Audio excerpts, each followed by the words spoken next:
An important time arrives for a team that may have arrived before its time.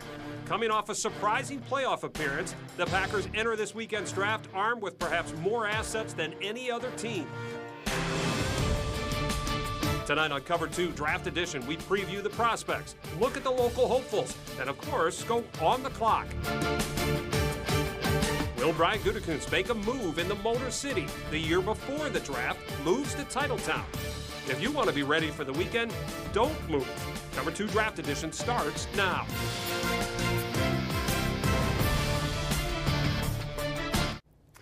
Good evening, everybody. Welcome in to Cover 2 Draft Edition. This is going to be the 7th edition of a Packers draft under the guidance of Brian Gutekunst. Year 6 was supposed to be the start of that rebuild, right? But the 2023 draft class, combined with a very strong 22 class, turned that rebuild on its ear. The Packers moving into contender status way ahead of schedule. So now we will all be watching this week to see if that changes the calculus for roster building. Let's get started. Dave Schrader beginning our Cover 2 coverage tonight. Well, Chris, Brian Gutekunst is on one heck of a run with the draft, mining top talent from day 1 to day 3 the last 2 years. His hit rate is in the stratosphere and delivering Green Bay to the doorstep of greatness. All the uncertainty entering the Jordan Love era last year has turned into great expectations of a team legitimately chasing a championship already. And it's all started with his potent picks during the draft. I mean, you know, the draft is the lifeblood of this organization. It always kind of has been, right? So, like, that's why we put so much time into it. That's why it's so important to us. We believe in the draft. It's the biggest part of what we do. So we put a lot of time and effort into it. So I think that's why we've had a lot of the success we've had. I think, you know, the last couple of years, I think there's been a lot of opportunity for these young guys, or maybe there wasn't in the past, you know, and I think, you know, the opportunity can lead to these guys getting to where they've gotten to so quickly. That's true. Gone are the veteran-laden rosters of the Aaron Rodgers era. The Packers were the youngest team in the league last year. An old Ron Wolf rule of thumb was to measure success by getting 3 starters out of any draft class. He's exceeded that in recent years, and last year he pulled a rabbit out of a hat, turning 1 pick, 45th overall, into 3 picks and 3 really good players as rookies. He traded back twice before taking Jaden Reed, who set the franchise rookie record for receptions, and used the additional picks on Dontavian Wicks and Carl Brooks. Quite the haul. But what if he had missed out on Reed altogether by getting cute and trading back? Yeah, whenever you trade back, you have to expect to lose, you know, the players that, you know, that are on the board that you might be willing to pick at that spot. It's just, that's part of it. I think it's why we work so hard at getting the value right of the players on the board, is so that you can read it. I think you got to be very careful of falling too in love with individual players. You have to think of these things not emotionally, but just kind of like, hey, we do a lot of work to try to get this value right. If the board is telling us we can move back, then we will. Staying disciplined and removing the human element is essential. And as much as fans' hearts are racing when their team's about to go on the clock, Goody insists that's overblown. Though his description of his job on draft day is pretty unbelievable. I think it's pretty boring, to be honest with you. Most of this work's, you know, it's all been done, so the decision is fairly clear when you're on the clock. There's a perception out there that there's conversations and debates and stuff while the draft's going on. You know, for us, that's never really been part of it. I mean, you have an opportunity to make your football team better, you know, and I think that's the exciting part about it. The hardest part, picking late and knowing the guys they may love the most stand no chance of dropping all the way to Green Bay. You know, you're hoping this guy falls there, and then 3 picks later he's gone. I mean, it's just, you know, there's some human nature to it, because there's a lot of really good players you have to watch come off that board. I mean, we picked 25, right? You know, there's going to be 24 really good players that are going to go before we pick if we stay where we're at. Goody always leans on the tape more than the underwear Olympics. Take your time, man. You're chasing a record. But interviews serve a role too. Red flags can take guys off a draft board, but what about the flip side? Guys who wow in the meeting rooms. Yeah, there's definitely some of those guys as you go through the process. You know, their football wiring, so to speak, is so high that you feel really good about their chances not only to succeed in the National Football League, but maybe to fit into your culture. That plays a significant part of it. I think we put a lot of time into that, and who we're putting into that locker room, because I think that's only fair to the guys who are already there. But I think if we want to be the type of connected team that we want to be, it's an extremely important part of what we do. Always important and never boring, despite what Goody says. We can't wait. Will it be Kool-Aid McKinstry or Cooper DeJean in round 1 or someone else? We'll find out soon enough. Chris? All right, Dave, indeed we will. About 24 hours away. Still to come here, a pair of Northeast Wisconsin natives. Wait to hear their name called this weekend. Phil Huber going to break down some of the prospects that could be high on the Packers board. And after this weekend, oh yeah, the city of Green Bay on the clock with the draft coming to Titletown next year. Plus, we all know teams use all kinds of metrics and analytics to pick players. And one that's gaining momentum in the headlines, RAS, Relative Athletic Score. We'll take a deep dive into this scouting metric when Cover 2 Draft Edition continues. The Packers enter the draft with 5 picks in the top 100. If Goody makes all those selections, it'll mark the first time since 2006 the Packers have 5 top 100 selections. A.J. Hawk, still the Packers' all-time leading tackler, went 5th overall. Lineman Darren College, 47th. Greg Jennings, 52nd. Linebacker Abdul Hodge, the only non-factor in the group, went 67th, and lineman Jason Spitz was picked at 75. Hodge only started 1 game in his 1 season, but the other 4 combined for 343 starts, 3 Pro Bowls, and they all won a Super Bowl ring. And welcome back. If Goody does use all 5 of those picks, it could be at 5 different positions. But whoever he selects with those premium picks, they will probably all have something in common. At least recent history tells us that's going to be the case. Joey Dubois has more. Chris, the Packers, one of many teams placing more and more of an emphasis on athleticism, which can be summed up for any given player by their relative athletic score. The tool was invented by a diehard Detroit Lions fan who also happened to be one heck of a mathematician. It takes testing information from events like the NFL Combine, like a 40-yard dash time or number of reps on the bench press, as well as the athlete's height and weight, and spits out a score on a scale of 0 to 10. At Synergy Sports Performance here in Green Bay, Scotty Smith and his team train prospects to succeed in these tests, but they're not overly concerned specifically with RAS. So whether it's the 40 or a broad jump or a vertical test, we want to try to have the athletes have the best possible score there is anyway. We can't control that algorithm anyhow to try to massage it. I don't know if anybody knows enough of the ins and outs about that yet to kind of do that. So we just put our focus on those numbers and the training, the specifics with the kids when they're in here. NFL teams usually say they don't use RAS directly, but use something similar. That appears to be the case with the Packers, who under Brian Gutekunst have generally drafted prospects with higher RAS results. Last year's first-round pick, Lucas Van Ness, scored a 9.39, good for 6th in the class among edge rushers. Most important, you got to be able to play this game. You know, that's more important than anything. But I do think that there are certain athletic traits that you have to be able to compete at the level we want to compete at. And I do think, you know, guys that have those have a tendency to be able to have higher ceilings and get better. Some of the Packers' best picks in recent years have had some of the best RAS results in their class, like Rashawn Gary and Elton Jenkins. But some others that didn't pan out, like 2018 second-round pick Josh Jackson, also scored well. It goes to show that RAS might not tell the whole story. I think what you see on tape is going to be a big piece of what you're going to get as a player, right? So many guys can just test to be a good tester, and then that doesn't necessarily mean they're a good player on the field. With the hype around the Combine greater than ever and fans eager to see their teams take the fastest or strongest guy, it can lead to future stars who don't test quite as well as the rest to fall into teams' laps in the later rounds. I think a lot of guys can kind of get left out. It's also why you see, in my opinion, the Donald Drivers of the world, right? Like, why wasn't this guy on anybody's radar? Because the guy was a gamer, right? Like, he didn't need to do those things. He excelled at other stuff.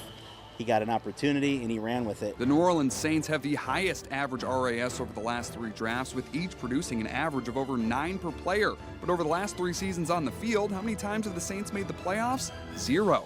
That's one reason why Smith feels RAS is one small part of a much bigger puzzle. We aren't really measuring mindset with the guys as much. I mean, yeah, they take some of the mental tests, but also too, like the connectivity with teammates, like that bond, those are things that aren't being measured.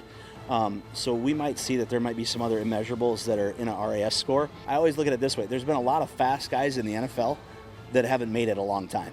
There's been a lot of strong guys in the NFL that haven't played a long time. So what are we missing?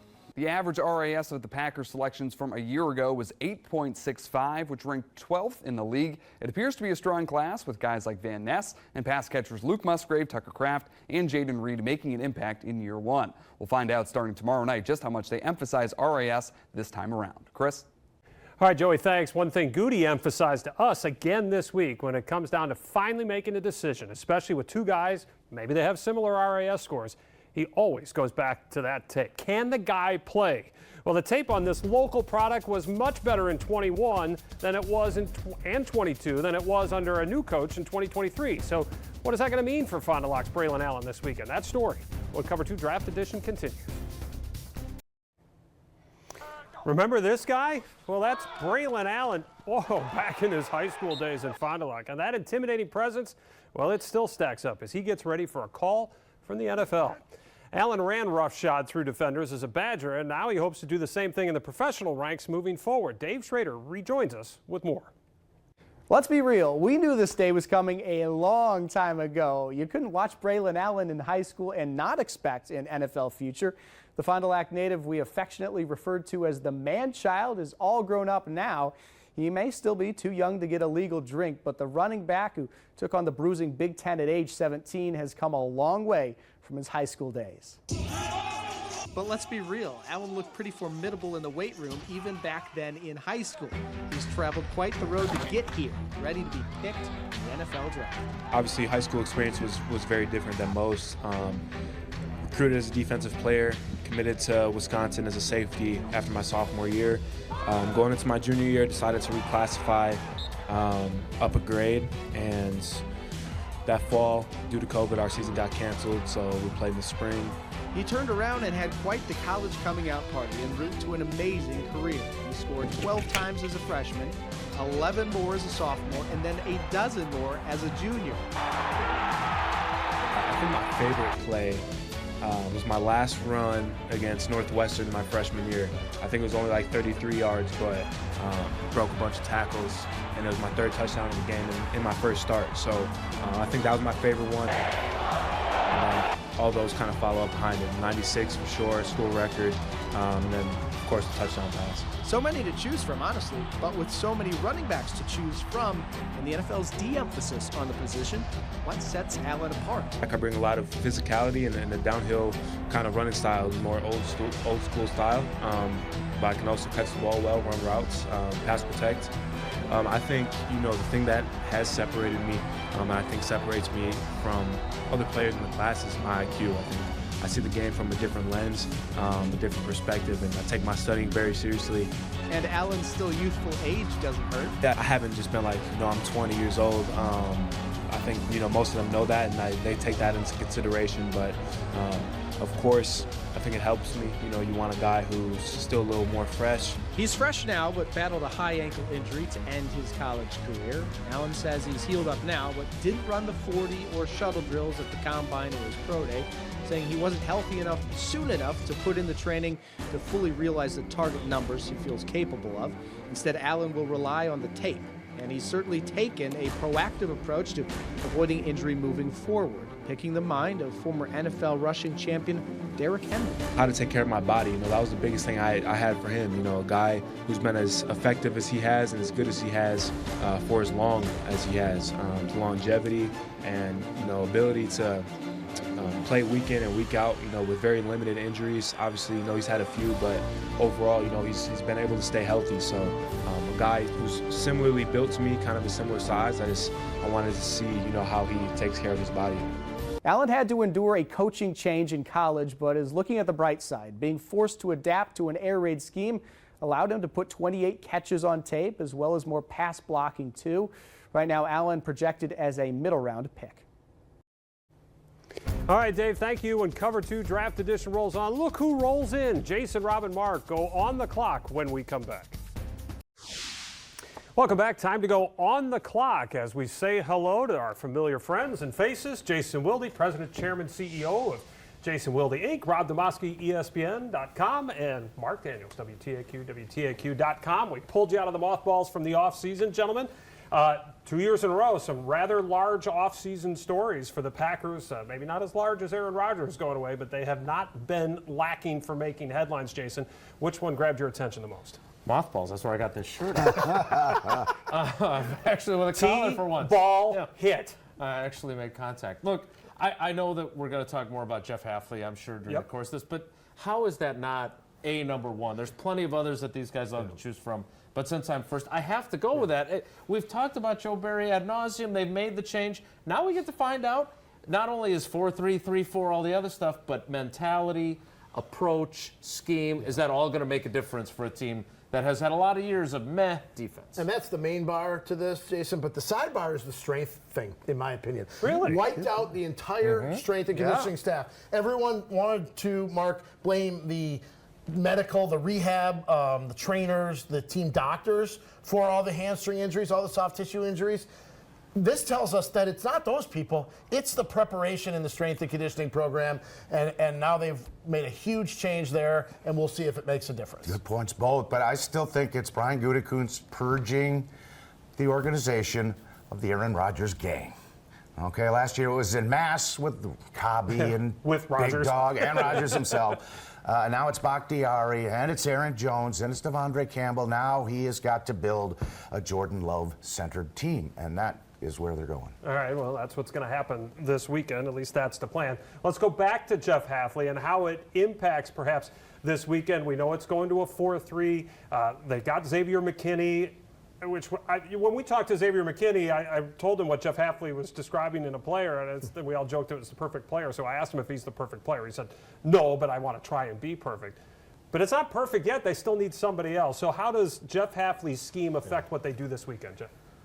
This is not 2009 when they brought Dom Capers in and were making the massive switch from the 4-3 to the 3-4, and they drafted B.J. Raji at number 9 and traded up to take Clay Matthews, those being the two most important positions. The players are much more adaptable right now. Schemes aren't as rigid as that. I don't think, Chris, that it's a major focus where they have to all of a sudden change their philosophy. Do they have to maybe narrow the focus just a little bit? Yes, but they still need another safety. They still need another linebacker. But I don't know that necessarily at pick 25 or wherever in the first round that it has to be one of those guys like it did, what was that, 15 I think too years much ago. is made of the 4-3 versus 3-4. Everybody gets so wound up. They're looking for athletes who can run around and do the things Hafley likes to do, especially in his presser packages. So that's where I think they're centered. Yeah, there'll be some adjustments for responsibilities, guys like Kenny Clark perhaps and Rashawn Gary. But I think they believe they've got guys that can make that adjustment, and let's see where it goes. I think two things. I think one, we need to see how Quay Walker is going to function in this system.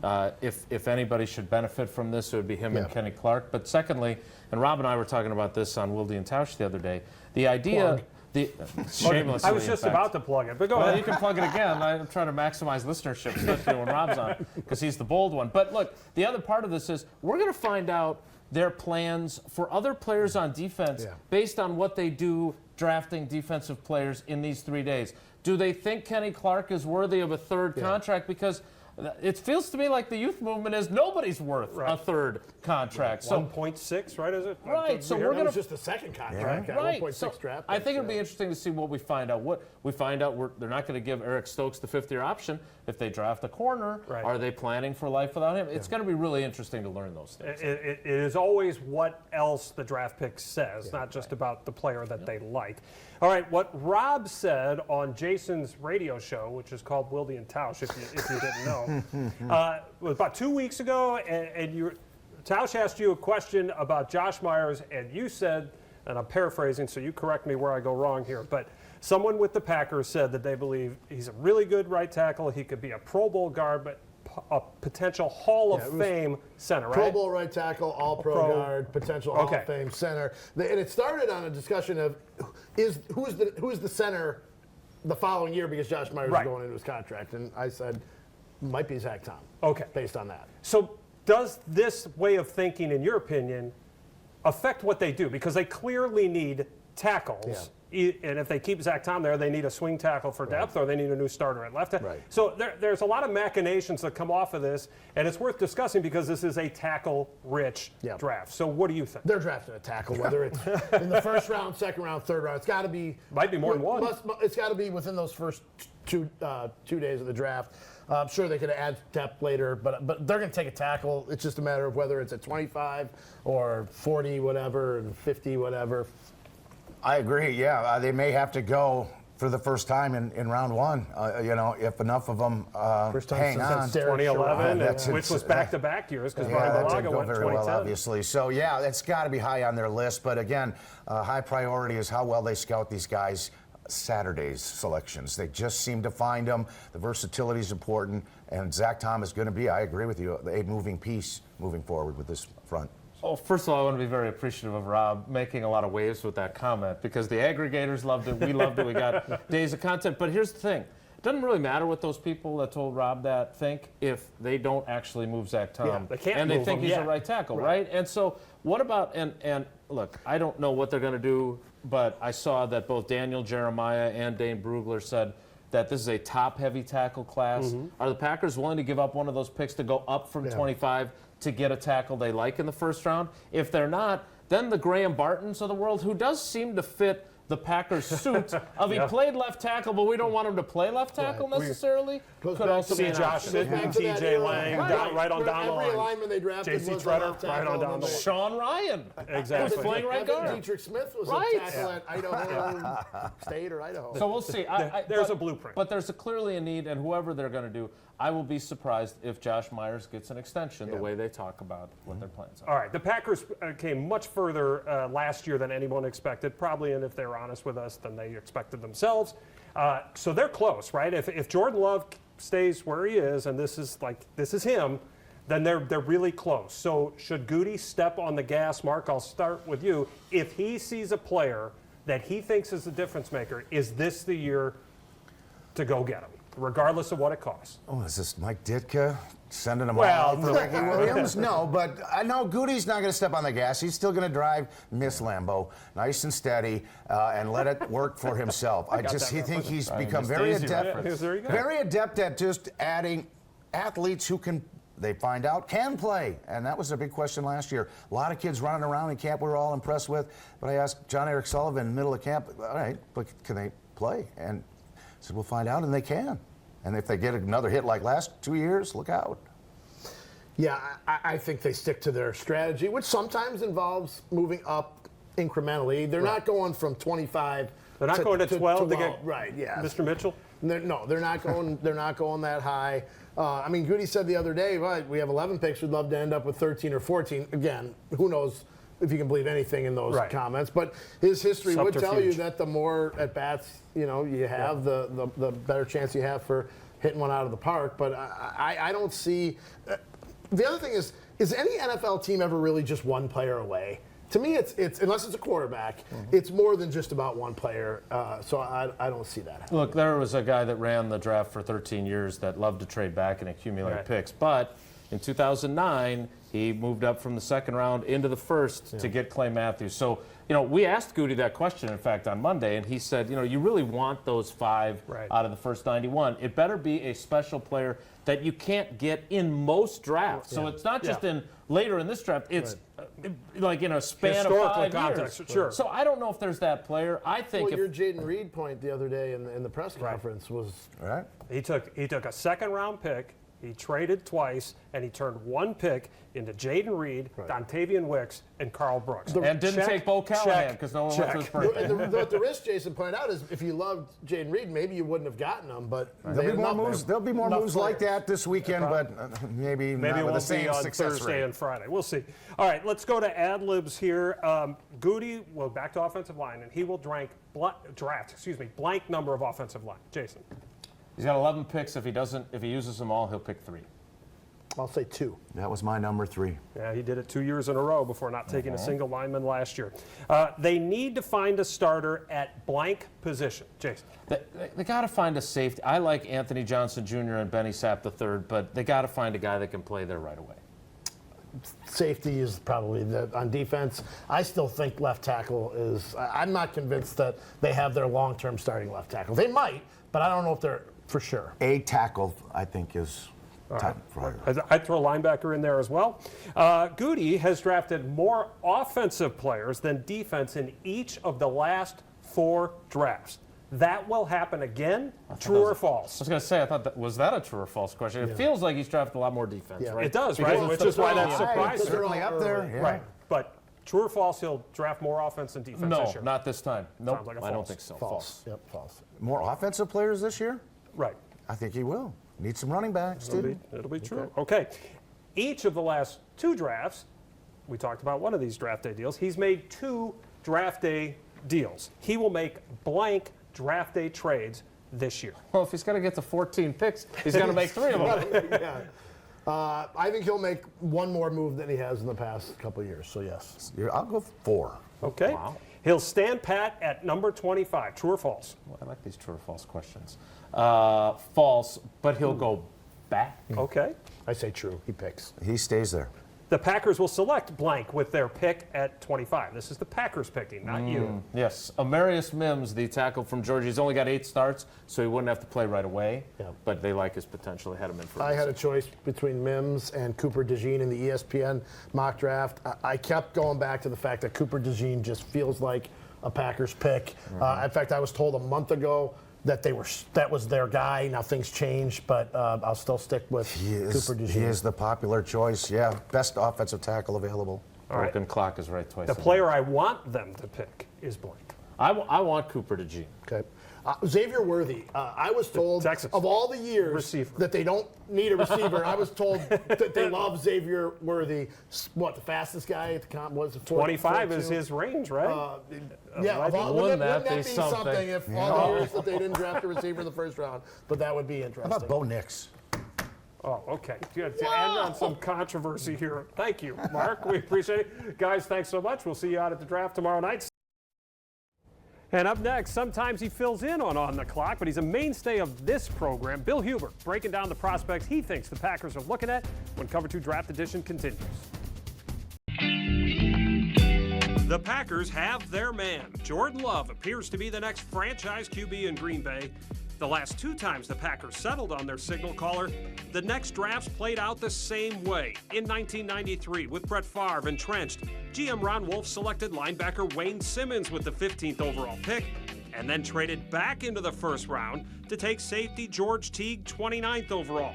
Those 2 combined to start 93 games in 4+ seasons in Green Bay. In 2009, after Aaron Rodgers had established himself under center, Ted Thompson picked B.J. Raji with the 9th overall pick, and then traded back into the first round to take Clay Matthews with the 26th pick. They combined for 215 starts, and Matthews remains the team's all-time sacks leader. Welcome back, and we welcome in Bill Huber, in charge of Sports Illustrated's Packers page and friend of show. And we have him on every year. This is what I think he told me this is year 18 of breaking down, 16 of breaking down all the prospects. So let's start. We know the areas of need, Bill, right? It's O-line, the top areas of need. O-line, corner, safety, and they need linebackers. Let's start offensive line. We heard Rob talk about what he was told about Zach Tom could be a Hall of Fame center in the opinion of the Packers. What does that do, do you think, to the calculus of them looking at a tackle in this draft? Yeah, they needed one anyway, right? You lose Bakhtiari and Yosh Nijman, so you already need one. Right now, their backups are, the guy they just signed, who has been pretty bad lately. So they had to get a tackle. So now, if that's the case, you almost got to get 2 of them, right? Okay. You need a guy if they're going to move Zach Tom now, which I'm not sure if that's going to be the case. But Tyler Guyton from Oklahoma is a guy who's played right tackle at Oklahoma because the quarterback was left-handed. So it's not a strike on him. He's athletic enough he can play both left and right. And Georgia's Amarius Mims is a big right tackle only. But if you're going to move Zach Tom at some point, by God, you better get a right tackle in here. If they don't go first round, can they get somebody in day 2? Yeah, this is supposed to be like one of the best O-tackle classes ever, and probably runs out around the 3rd round. The 2nd round guys that are really good are BYU's Kingsley Samatea. Thank you, Chris. I'm a writer. I don't even know how to say his name. But he was a right tackle in 2022 and a left tackle in 2023. So he's got it on film that he can do these things. And BYU plays in a good league, right? So that one makes sense. The Niels, Kieran Amagaje. I got one correct, Chris? Amagaji. Gosh dang it, I tried. I think that's right. We're both guessing here. So he's from Yale. So you got the competition questions. He missed most of his senior year with a quad injury, and he missed the Senior Bowl and the Combine. But he's super athletic. He's got every tool. He was an FCS All-American. He played 4 games. I thought maybe round 3 for him. He came in for a pre-draft visit recently, and I talked to a scout about it. I said, what do you think, round 3? He said, no, you better give him at 41 because he won't be there at 58. Interesting. All right, let's go to corner. If they go first round, who do you like? If they go second round, who do you like? Cooper DeJean is who everybody likes, right? I mean, he's from Iowa. He had like 5 interceptions and three pick sixes in 2022, a couple picks, a punt return touchdown in 2023. He's tall at 6'1". He's fast. He tackles. He's everything you could ever want in a cornerback. Will he get to 25 though, Chris? That is the big question. Nate Wiggins from Clemson and Kool-Aid McKinstry from Alabama are probably guys who are going to be right at 25. So if you don't get DeJean, you really want to have a cornerback. Wiggins is super fast. McKinstry was an All-American 2 years in a row and a really good punt returner as well. Bo Melton was a great story Yes. here in Green Bay. His brother is a very good college player. Where do you think the Packers could target him? Yeah, second round, definitely number 41, maybe 58. Man, he could fly. He had 8 interceptions the last 3 years. He's not the world's best tackler, but he's into it though, right? You can, if he wants a tackle, you can at least teach it. He's a second-round pick all day long. All right, so let's go to safety now. People think Cooper DeJean can play safety. We heard Goody say we think he can play both. If it's not him, where do you go in what round? I would still think DeJean. The question about him, though, before we get into everybody else, is it's easy to say that he can change positions, but he's got to learn it, right? I mean, it's a whole other position. He'd have to learn it, so I don't think he's just like instant star. That being said, Jaden Hicks from Washington State is a big guy who is really fast, can play the underneath coverage. But you're going to have Xavier McKinney playing that single high Goody post say safety. he wants interchangeable, Sure. and he thinks that'll be better for Jeff Hafley. Right, and he did that at Washington State, and then Utah's Cole Bishop, another guy who's a bigger guy. He did everything else we just talked about. He can play line of scrimmage because he's 215 pounds. He runs well. He played coverage at the Senior Bowl. Those guys make sense round 2. All right, they need linebackers. We know that. Most projections, if you've been reading, the inside line, the off-the-ball linebackers are not first-round material, right? So there's a bunch that could be in those play for both second picks. Who do you like? Well, Edgerrin Cooper is probably the best guy. We were talking about him the other day. Runs like the wind. He had like 17 tackles for losses. Watch his highlight tape and tell me you don't want Edgerrin Cooper. See ball. I mean, I get it. It's a highlight tape. Right. See ball, get ball. If you want a pure middle linebacker, Junior Colson was the best guy in Michigan's defense. He was the anchor of that group, a great tackler, plays pretty good coverage. And then Peyton Wilson, who we were talking about a minute ago, he's got a rather famous brother. Well, I don't know how famous he is, but he does Bryce Wilson pitches for the Brewers. Right. So I mean, he won the Butkus Award as the best linebacker in college football. He destroyed the combine, but he's had 3 shoulder surgeries and he's torn his ACL twice. So at what point does taking an injured player worth the risk? I mean, he's a first-round talent. You're not going to take him there. But if he's there in the second or third round, you say, well, he's such a good player. He was healthy the last 2 years. Maybe he's finally over all that stuff. And we only have to pay him for 4 years. That might be part of the calculus as well. All right, Bill, thanks so much. We'll see you over at the draft. We always appreciate the knowledge. And still to come, we're going to take you to Detroit and hear about the handoff of the draft from the Motor City to Titletown. It'll be here before you know it, and we knew about this guy a while ago when he was a high school star in Kewanee. Now it's a matter of when the NFL will come calling. Could be Friday night. Cover 2 Draft Edition continues after this. Welcome back. Tanner Bortolini will be another Northeast Wisconsin native who hears his name called this week. That call in reality means you're only getting a shot, but that's all Bortolini needs, just like this time in college, fighting for playing time and earning a spot at the heart of the Badgers offensive line. Eric Boynton has more on Bortolini's journey to the draft. Along the shore of Lake Michigan sits Kewanee, a town of just 2,800 people, but with a rich athletic legacy of its own. Whether it's former big leaguer Jerry Augustine or more recently tight end Colin Kochert, who played 1 year in the NFL with the Cincinnati Bengals. Offensive lineman Tanner Bortolini will be the next name on the list to go from the shore to the show. Starting in a small school, playing the NFL is something I think every kid dreams of growing up. You know, in 4th grade when they ask you what you want to do, you write on that little piece of paper, I want to go to the NFL. For it to come full circle and actually be something that I'm doing and that I'm this close to achieving that goal, it's kind of surreal. Really happy to have this opportunity and to put Kewanee on the map again. A 3-star recruit out of high school, Bortolini chose to stay home for college, pledging to play for the Badgers and doing pretty much anything to get on the field, whether it's at tackle, guard, center, or even tight end. Huge. I mean, the thing is, when you go visit these teams, they tell you that if you're not the guy day one, you have to be able to play multiple spots. And certain teams want you at different spots, and that's a really good problem to have. You can play all those spots, and it just opens up more opportunities, more doors, more chances to get on the field. When teams maybe ask, what kind of player are you? What kind of player am I getting? What is your response to that? Blue-collar guy, work ethic is going to show up. Consistency and persistence is what I tell them. And that's just consistently showing up every day, persisting through all the hard obstacles that may come up. Day in and day out, you're not going to see me change much as a person. It's going to be the same attitude, same person showing up, and that consistency is what makes you better. Teams, I think, are getting really hardworking, smart, dependable, athletic football player. Bortolini certainly showed what kind of an athlete he is at the Combine, finishing with the fastest 40-yard dash time among interior offensive linemen and the highest relative athletic score by a center since Jason Kelsey, whose record for the fastest three-cone drill by a center, Bortolini also broke. Those were the numbers I wanted to hit and that I had been hitting in training, and then it's about doing it when you get there. I mean, you only get one shot at most of those drills and 2 shots at the 40.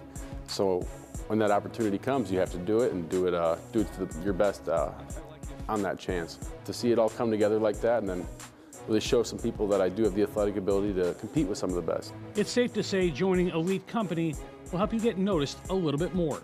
Definitely doesn't hurt, for sure. I mean, how much it helps, I don't know. I don't know how much they put into all that stuff, but I think it definitely at least put my name on some of the charts or moved me up a little bit, and really it's all about what you can do to help yourself every day. One front office that may have taken notice of the Northeast Wisconsin product is the one closest to home. And there's a 1 in 32 chance it happens, and growing up about 35 minutes away, you grow up a Packer fan, you grow up watching the team, and it'd be really cool to have that come full circle and actually be a part of the team. So if that happens, I'd be thrilled.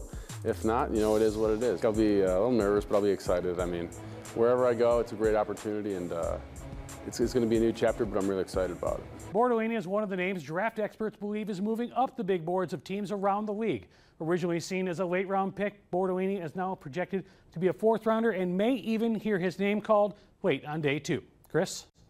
All right, Eric, thank you. When we come back, you can see the stage right there in Detroit, that huge structure right downtown. But where is it going to be next year? Here at Titletown, Green Bay is going to be on the clock for hosting starting Saturday night. Organizers, though, are in Detroit taking notes. We'll find out what they're learning when Cover 2 Draft Edition continues. 25 has not been a common draft slot for the Packers in their long history. Only 5 players have been selected there. Most recently, corner Ahmad Carroll in 2004. He played 3 seasons. Defensive back Antoine Edwards lasted 5 seasons after being picked in 1999. Quarterback Don Horn backed up Bart Starr for 4 seasons after being selected in 1967. There was tackle Louis Ferry in 1949, but the best of the 5 by far, receiver Boyd Dollar. Named the NFL Rookie of the Year in 1959, he was the team's leading receiver in 7 of his 11 seasons, and he was part of 5 NFL championship teams. Well, welcome back. Packers history factoids like that going to be front and center a year from now when the draft comes to Green Bay. The NFL's executive in charge of the event told me this week final plans probably won't be revealed until around the start of this upcoming season. For local organizers, though, there is still a lot to learn, which is why they are in Detroit this week, along with our morning anchor, Emerson Lehman.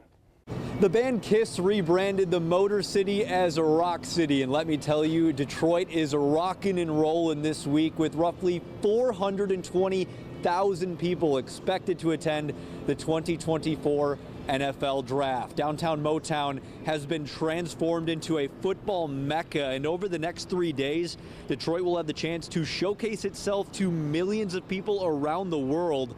That brings a sense of excitement to the city and a sense of urgency to make sure that things are done right. You're never going to have the kind of voice amplification that the draft brings. I mean, you got 60 million people watching over the 3 days. So what is the story? What is the message that you want people to take away? Here in Detroit, the message that can be felt throughout the city is one of unity and pride. Detroit making it a priority to make this a celebration for everyone involved. Don't make it just about football fans. Make it about the family. Make it about the businesses. Make it about the residents. Make sure everyone is part of it so they're vested as well. We don't want the NFL to come, to host this great event, and no one really felt it. Now, of course, with an event this size, a ton of planning and preparation goes into the public safety side of things. Detroit Police Chief James White stressing the importance of coordinating with state and federal agencies. We're going to see a lot of people here in Detroit, and relatively confined area, right? And so in order to police that effectively, you have to have your real-time crime center, which is what we have. You have to have video assets, which is what we have out here. But you also need, at the federal level, some resources that we just don't have on our own. Without them, and those will be deployed. Another agency very involved in this planning process is the Detroit Fire Department, and they had some familiar guests for people watching in Green Bay visiting this afternoon. So this is kind of some of the war room. NFL teams, of course, have their own war rooms with all their plans for the draft, and Detroit Fire has the same. Green Bay Mayor Eric Genrich, Fire Chief Matthew Knott, and Assistant Fire Chief Robert Goplin were given a first-hand look at those plans. The Green Bay bunch planning to use those plans as they build their own footprint for the 2025 NFL Draft in Titletown. The process that they went through are the same things that we're going to be going through, so we've learned lessons learned from them. From Kansas City, from Nashville, and again, look at all our partners to just basically come together and get a really good plan as we move forward. You really can't get the total picture unless you're on the ground, sort of experiencing things day of. So looking forward to seeing how everything comes together. The Green Bay leadership will be joined by other leaders from Brown County throughout the next few days as they take in all of the draft magic here in Detroit and see all of the planning and preparation that's been going on for months come to life here in the Motor City. And then all of the fun will come to Titletown, where starting Saturday night, Green Bay will be on the clock for the 2025 NFL Draft. Chris?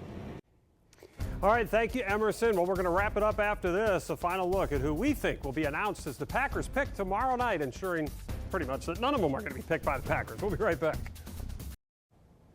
All right, let's recap. The picks are in for our Cover 2 contributors. Cooper DeJean for Rob, Amarius Mims for Jason Wilde, Edgerrin Cooper for Mark Daniels, Tyler Guyton from both Bill and I taking those picks. Let's see here.